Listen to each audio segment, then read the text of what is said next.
మంచిది. ప్రియమైన దేవుని బిడ్డలారా, ఇక మనము దేవుని మాటలు మనం ధ్యానించుకుంటూ ముందుకెళ్దాం. సామెతల గ్రంథంలో వ్రాయబడిన మాటలు చూద్దాం. సామెతల గ్రంథంలో వ్రాయబడిన మాటలు మనం చూస్తే చూడండి, 18వ అధ్యాయము 10వ వచనంలో, యెహోవా నామము బలమైన దుర్గము, నీతిమంతుడు అందులోనికి పరిగెత్తి. ఇటు చూడండి, యెహోవా నామము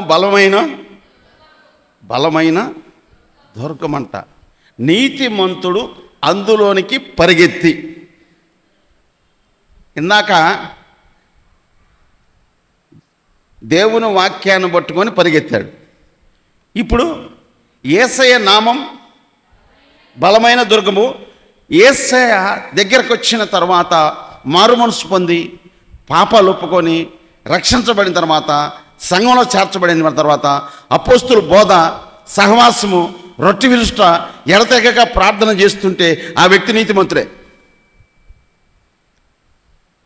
యేసయ్య సన్నిధిలో కంట నీతిమంతుడు అందులోనికి పరిగెత్తి సురక్షితంగా ఉంటాడు. సురక్షితం అంటే ఏంటి? దేవుని కాపుదల. యెహోవా నా కాపరి, నాకు లేమి. అంతే. యెహోవా నా కాపరి. నేను నా వెహికల్లో గత 25 years బ్యాక్ యెహోవా నా కాపరి అని రాపిచ్చా. యెహోవా నా కాపరి అంటే అర్థం ఏంటంటే, నేను ఎక్కడికి వెళ్ళినా నన్ను కాపాడేది, నిన్ను కాపాడువాడు కొనకుడు, నిద్రపోడు. అంతే. ఏమనుకున్నావు? హైదరాబాద్ వెళ్ళి వస్తా, కారంపూడి దగ్గరికి వచ్చినాక అట్లా నిద్ర వచ్చేసింది. నిద్ర వచ్చేసింది, సైడ్ వెళ్ళిపోయింది. ఈలోపు ఒక్కసారికి ఎవరో కేకన పడింది, టూరిస్ట్ బస్సు ఎదురైంది, సైడ్కి వెళ్తా ఉంది. ఒక్కసారికి ఎవరో స్వరం వినపడగలము, గబక్కని మెలకు వచ్చింది, రైట్ సైడ్కి వచ్చేసాను. ఆ రోజు కాపాడాడు. ఇంకోసారి అయితే నేను ఈ రోడ్ నుంచి ఆ రోడ్డు దాటేటప్పుడు, ఇటు చూడండి, ఇటు ఏమో రోడ్డు దాటేటప్పుడు గుర్తుపెట్టుకోండి, ఎవరైనా సరే లెఫ్ట్ సైడ్ నుంచి ఏమొస్తుంది, రైట్ సైడ్ నుంచి ఏమొస్తుందో చూసుకోవాలి. లెఫ్ట్ సైడ్ నుంచి రైట్ సైడ్ నుంచి ఏమొస్తుందో చూసుకొని దాటాలి. నేను లెఫ్ట్ సైడ్ నుంచి వచ్చేది చూశాను, కానీ రైట్ సైడ్ నుంచి వచ్చేది చూడలేదండి. రైట్ సైడ్ నుంచి ఇసుక లారీ వస్తుంది, లెఫ్ట్ సైడ్ నుంచి వెహికల్స్ వెళ్తున్నాయి, లెఫ్ట్ సైడ్ ఏమి రావట్లేదని నేను ముందు అడుగు వేయబోయే లోపు ఇసుక లారీ ఇటు వస్తూ ఉంది.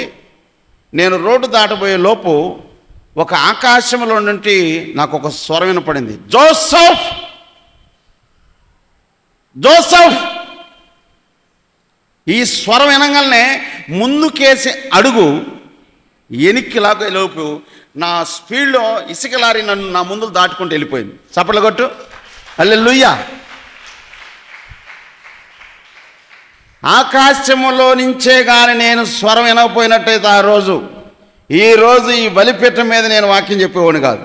నా చేత దేవుడు వాక్యం చెప్పించాలని ఆ రోజు నన్ను మరణానికి అప్పగించకుండా కాపాడాడు. నన్ను కాపాడిన దేవుడు మిమ్మల్ని కాపాడునుగాక. ఆమేనండి. అందుకే ప్రియమైన దేవుని బిడ్డ, నీతిమంతుడు అందులోనికి పరిగెత్తి సురక్షితముగా, ఎందులోనికి? యెహోవా నామము బలమైన దుర్గం. యేసయ్య నామాన్ని ధరించుకొని ఉన్నాం. యేసయ్య కంచె వేశాడు మన చుట్టూ. తన యందు భయభక్తులు గల వారి చుట్టూ దేవదూత కావలి ఉండి వారిని రక్షించును. నువ్వెక్కడికి వెళ్ళినా నీతో దేవదూతని పంపించునుగాక. ఆమేన్. మంచిది ప్రియమైన దేవుని బిడ్డలారా. కాబట్టి నువ్వు ఎక్కడికి వెళ్తున్నా చూసారా, నీతిమంతుడు పరిగెత్తిది సురక్షితంగా సురక్షితంగా ఉంటాం. ఏమనుకున్నారండి? రైట్.